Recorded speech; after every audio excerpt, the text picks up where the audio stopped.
In my marriage, being abused, it was emotionally terrible.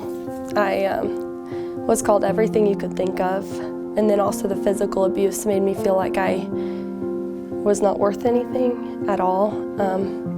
The manipulation was probably the worst, because I thought that I had to stay and I didn't.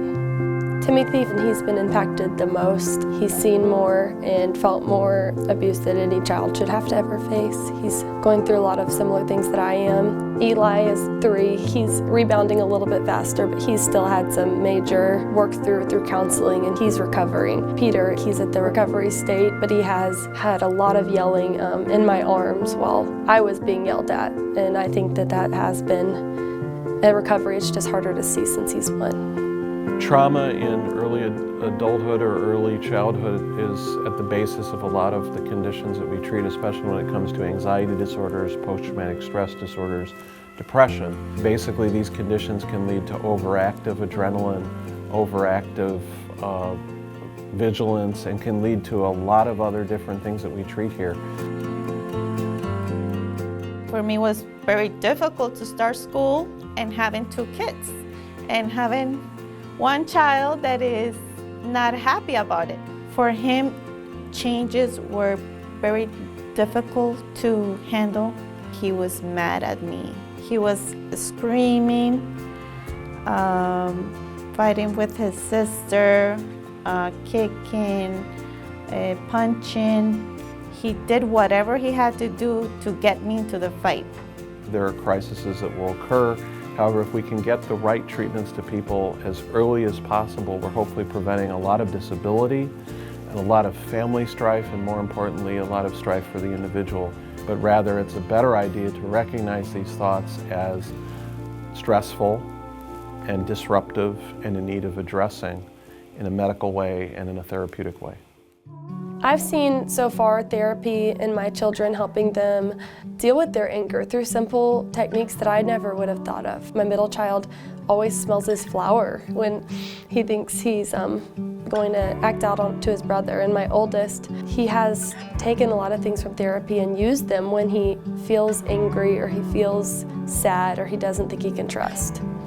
Our therapists show us how to de-escalate all the situations that we're going through and help me how to manage them and help him understanding why and how. And I started to notice that he was very interested in the piano, so it was like a challenge for him. Our therapist told me that I should push him to go to do piano to relax him. You know, now he's not getting like really mad because all the things that happened. He's just focusing on another good thing to explore. I used to fight with my mom a lot, but I don't fight anymore because Mary Ellen helped me to control my behavior. Children needing services at David Lawrence Center has increased by 20% in the last year, and we've increased our crisis calls to our suicide hotline by 30%. We've seen a 56% increase in our children's crisis stabilization unit. This is likely an indication of how difficult the pandemic has been on children, particularly teenagers, whose school and social lives have been turned upside down in the last 2 years. It's been hard enough on adults, and it's been brutal for adolescents. To address our most urgent needs, we are yet again having to expand our crisis stabilization units. To help us manage this crisis across the last year, we've added a new medical director. The good news is that we've seen an 80% reduction in readmission to our crisis stabilization unit after we've wrapped intensive case management support around people when they're being discharged. Donor support is critical. Florida is 50th out of 50 in funding for mental health. And we know that we can only achieve what we know to be the critical mission and vision of this organization and provide the prevention, intervention, and treatment for all in need, only possible through great friends and donors. It's really important for us to make sure that we raise awareness around these issues and decrease the stigma. So we're doing a number of different initiatives, including Mental Health First Aid, where we're training people in the community, our Mind Your Mind campaign to help further educate those in the community, and things like you being here today to make sure that everybody that's in need can get linked to that support that's going to help change their lives.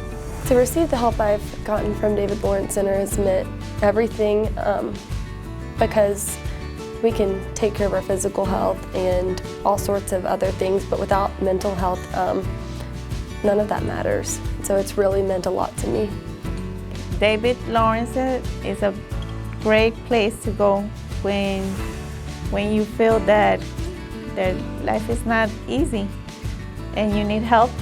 They just helped me to understand that it was a problem that we have to fix as a family and as a group, and with love and patience, we could go through.